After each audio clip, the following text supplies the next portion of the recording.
to JT Conway to announce these fighters. All right, folks, our second big fight of the evening is scheduled for 6 rounds in the light heavyweight division.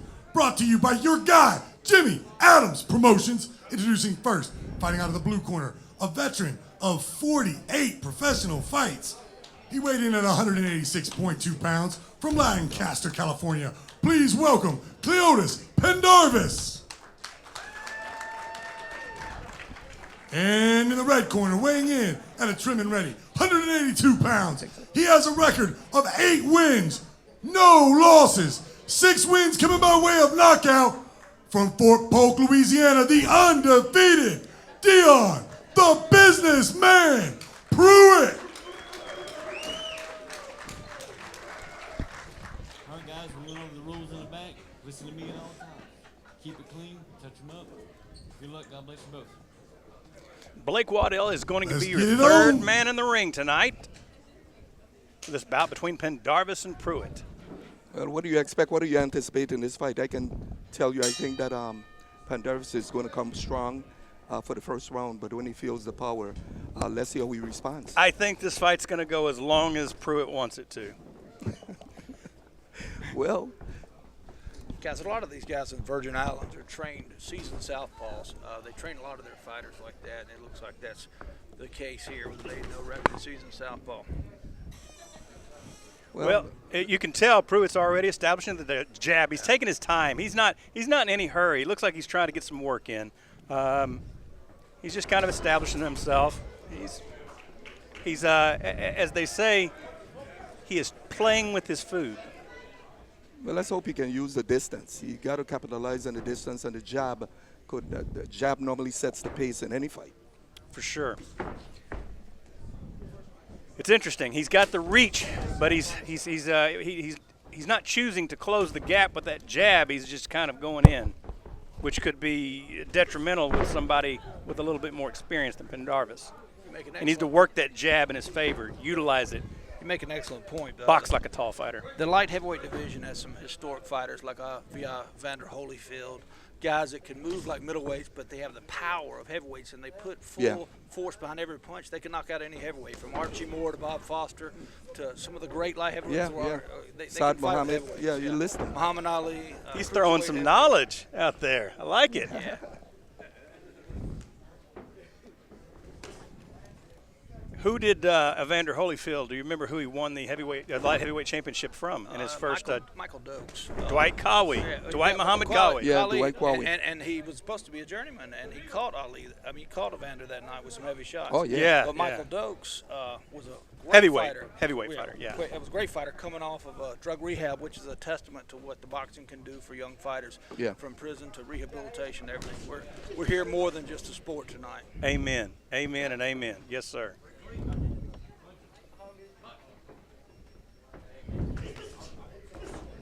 The one thing that I'm noticing on Pruitt is he's too comfortable with winging shots. He needs to control that gap a little more. He needs to really establish that jab. I think he's relying too much on power.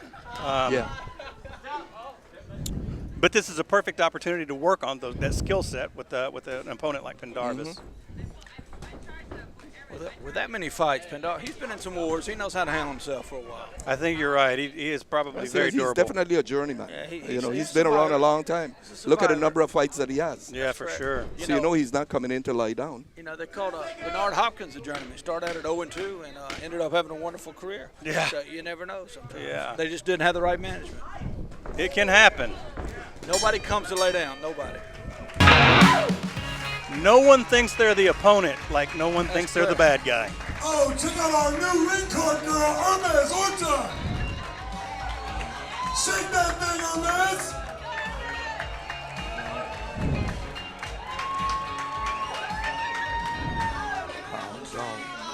Jab.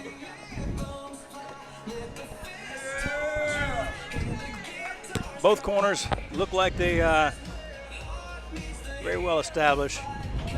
You got Macy Adams over there working as the cut man. Does anybody know Pruitt's amateur background? He looks like he's had probably 40, 50 amateur fights in here.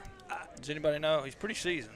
I wouldn't say that. I would maybe, but Amateur? Okay. I wouldn't think that he's had a long amateur career. He hasn't. Are you talking about Pendarvis or Pruitt? Either one of them. Has Yeah, maybe Pendarvis. Yeah. But Pruitt still seems to be like he's learning a lot. Yeah. Well, he's a late bloomer. Yeah. Yeah, he started late. How old is he? He's now about 28. Okay, yeah, that is pretty late. Yeah. So Marciano started, I think, about 25, became world champion. So you can start any time. it did, but it does make it harder for sure. It definitely does. It definitely makes it harder. I mean, you have a lot of these kids now. The moment they can turn amateur at 8, and especially coming out of Texas and California and New York, some of those kids have 100 bouts before they're even 15. And some of the greatest fighters started early. Yes, Yeah. yes, for sure. I can tell you a notable name, Felix Trinidad. Oh yeah, I remember when Felix started in Puerto Rico.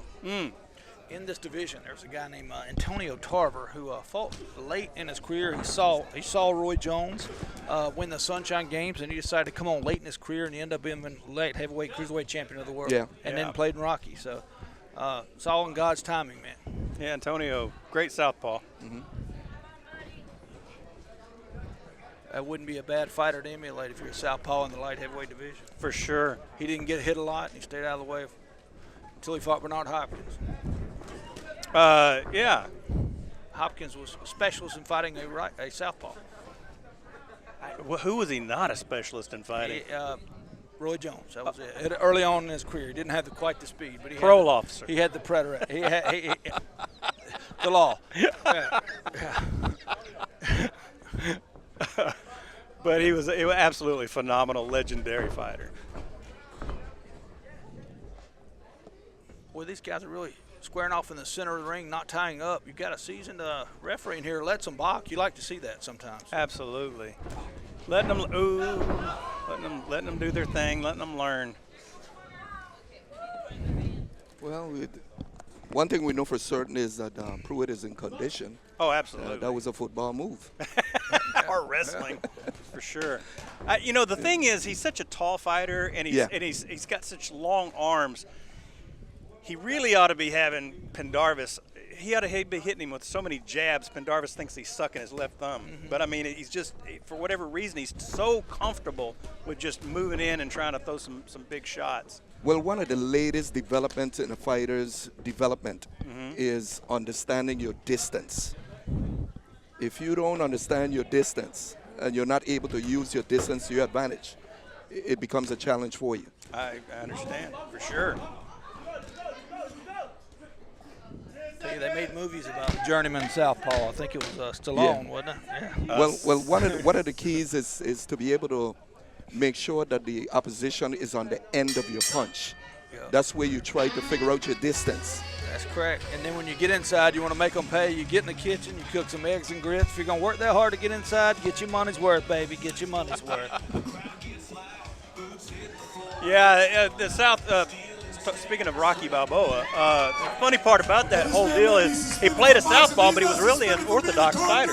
Yeah. In real life, he's right-handed, but he played a southpaw. I don't know if he ever boxed, but he did play that. Yeah, the role. Yeah. I think that's an appropriate time to recognize Joe Bugner, who passed away today. Oh, Anyway, he was he shared the ring with Ali and Frazier, some world champion fighters, and great fighter who shared the ring. Anybody that step in the ring with those guys and then sometimes go the distance is worthy of respect. They probably should do a 12-round salute tonight for him for the main event. And if I'm not even mistaken, I believe he beat like a decent person in the late 90s. Bugner did. I think he did. Maybe like Iran Barkley or somebody like that in the late 90s. He had a storied career. He had Hollywood looks. They should do a movie about him.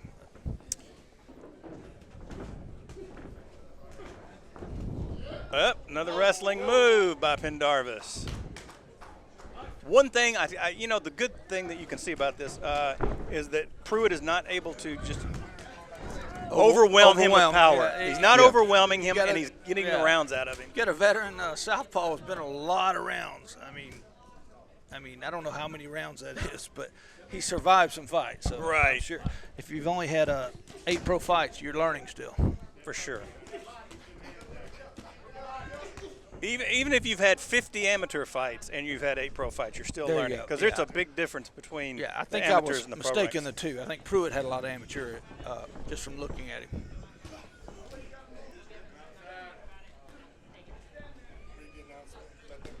So did you bring him over here from Virgin Islands? No, actually, he's living in Louisiana. Okay. He's living in Louisiana these days, and what I did is he actually called me. Okay. And I asked the promoter, Jimmy, to put him on the card, and brought him up here so at least we can get him a little reacquainted From the with the islands? sport. From the islands? Yeah, he is. His parents and everyone is from the Virgin Islands. Wasn't Emil Griffin from there? As well? Emil Griffin, Emil Griffin's yeah. from there, yeah. Yeah, Emil fought out in New York. New York. Yeah, But he was Madison originally from Square the Garden. St. Thomas and St. Yeah, Croix, right? he was from St. Thomas. Now Yeah. you talk about somebody that would be a good movie made about. Yeah, Emil Griffin. I Yeah. mean, I think they have. Maybe they have. There's I- no documentaries. Yeah, for sure. A lot of documentaries. Yeah. But I don't until my, that whole. Well, he had a very turbulent career as well. if you Yes, recall. yes. And there was a tragic fight. Benny Pruitt. Benny Pruitt. He brought down a lot of racial and social barriers. for And if sure. you understand, sometimes in fights, depending on what fighters, in trying to chide them, depending on what they say, if it's very offensive, fighters going in there and make it personal. Yeah. And that's what happened in that fight. Yes. He called, if you understand, it's a little bit of Spanish. Yeah. He called him a name that was not nice. Correct. Yes. He took it very offensive. Yeah. But that fight haunted him forever. Forever. Oh, yeah.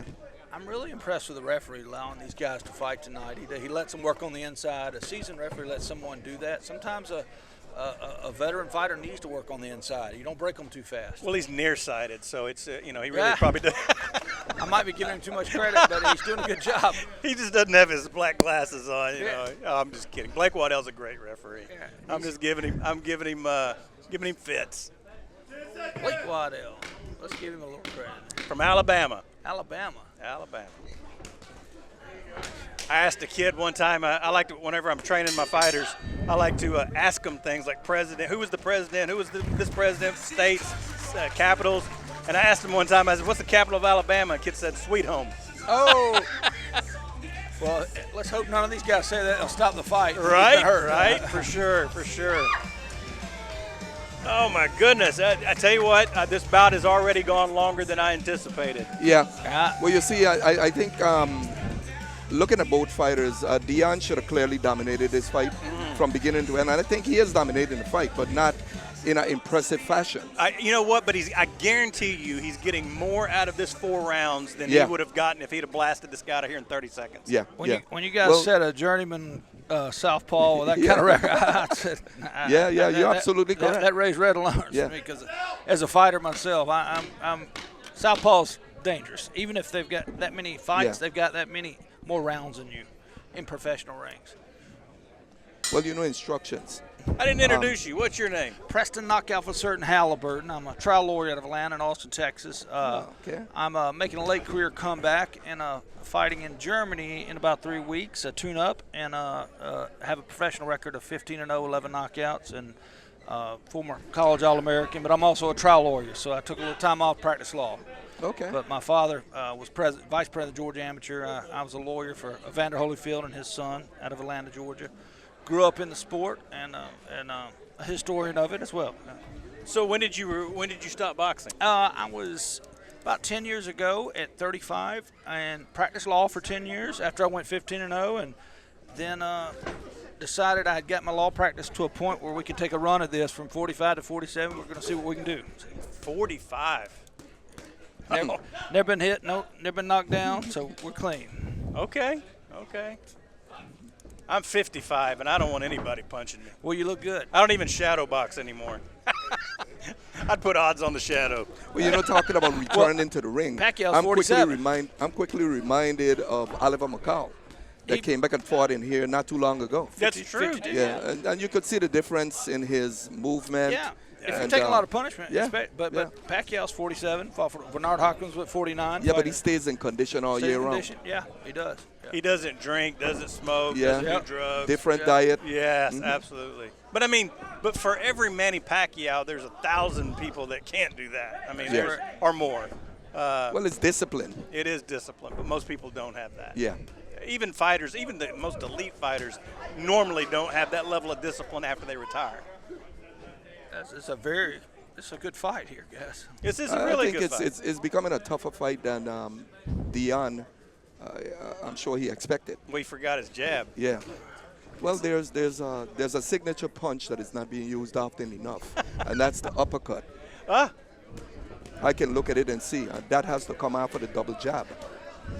You can't keep throwing a right hand after a double jab, because if I'm a trainer in a corner, I'm looking at the patterns. So I'm going to tell you he's doing this and he's doing it consistently. So that's where the vulnerability comes in. I like it. If I'm 6'4", light heavyweight, I'm keeping a man on the end of the stick, not wrestling. Yeah, exactly. Not wrestling with a journeyman. Because Exactly. That's where he wants you. But I think Deion He's is winning doing a the decent fight, fight yeah. and says he Oh, just got to. He hadn't even lost a round. Yeah. Yeah. But the wrestling wears you out. Yeah, You don't need to. yeah. You need to Ooh, he's stick pulling it a slick Ali move. Did you see that? Yeah. He put the back of his Back hand of on the the head. back of his neck just like that whenever they were in close. That was that's an Ali trick. Nice. He found a little home with that liver shot. So where'd you say you were going to go make your comeback? Germany, Berlin, Germany. I was offered a world title fight by Kevin Johnson, former world champion Oh, yeah, from I Atlanta. remember. So I was Kevin's lawyer and got him out of a little legal trouble in Atlanta. He made a deal with me when I did that if he ever got a shot at promoting again, he'd give me a shot at a title. So they're doing a story about my comeback as a lawyer and representing my client now. And you're fighting Kevin? No, my client's working my corner. Kevin's Yeah. working my corner, Okay. and I worked his case. So Okay. Oh, that's interesting. That is very. Yeah, That's quite unique. It's a unique story. Yeah. Yes. Well, I think this fight is a good. Yeah. It's a good comeback for Deion Pruitt. It gives him What's the his opportunity. story? His comeback. Well, his story was that he was in the Virgin Islands. His last fight was fought before this fight in the Dominican Republic, and he did well in the Dominican Republic, but he relocated to the United States because in the Virgin Islands it's only but so big, and socially, I think that he needed a different environment, so he relocated to the United States where his parents And are he's actually training out residing of- in Louisiana, He's training out of Louisiana. out of Louisiana. Fort Polk is what they said. They said he was in Fort Polk. Yeah. Well, he's been in Florida. He was in Florida. From Florida, he went up Virginia, and I think he ended up in Louisiana. Gotcha. But that's where his family. That's where he was born. Fort Polk. Yeah. Oh, wow. Is somebody in the military? Was his daddy in the I military? think his dad was in the military, but I'm not sure. But I think he was. Ooh. Nice counter right hand. Sneaky right hand. Sneaky right hand. Caught him right on the temple. See, I told you about that right hand. Yeah.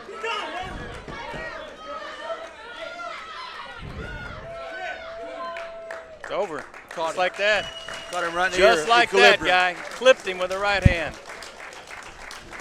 He Looked like actually had to an sit- anchor punch. He had to sit in the pocket, took a shot to give that. Yes. He took a nice straight left hand right before that. Yes. Nice shot. Nice shot. Came right over the top. He got caught left hand right before that, and he counted. I'm going to be I'm shocked that one punch ended the fight.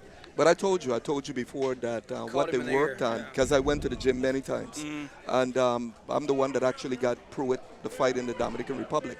And going into that fight, he was in excellent condition. His timing was impeccable, and to watch his counter punching and stuff at the time, and of course having Julian Jackson in his corner added a little bit of confidence. And we went to the Dominican Republic, and it was quite impressive, landing a right hand and ending the fight in spectacular fashion.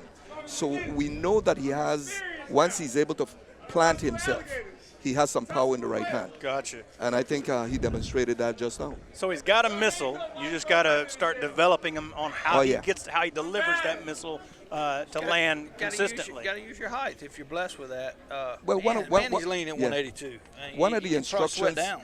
one of the instructions that was given to him is to start the fight with a single jab, and then double up. After you figure out your opponent, you double up on it, and then everything comes behind that, pivoting and being able to land the right clearly. But you cannot, as any fighter, you cannot depend on just one punch going into any fight. because you're going to run into opponents who are very versatile. Up to Blake Waddell for the announcing of the decision of J.T. Conway. Announcing the decision. All right, ladies and gentlemen, at 33 seconds of the 5th round, your winner by thunderous knockout, Deion, the businessman, Pruitt.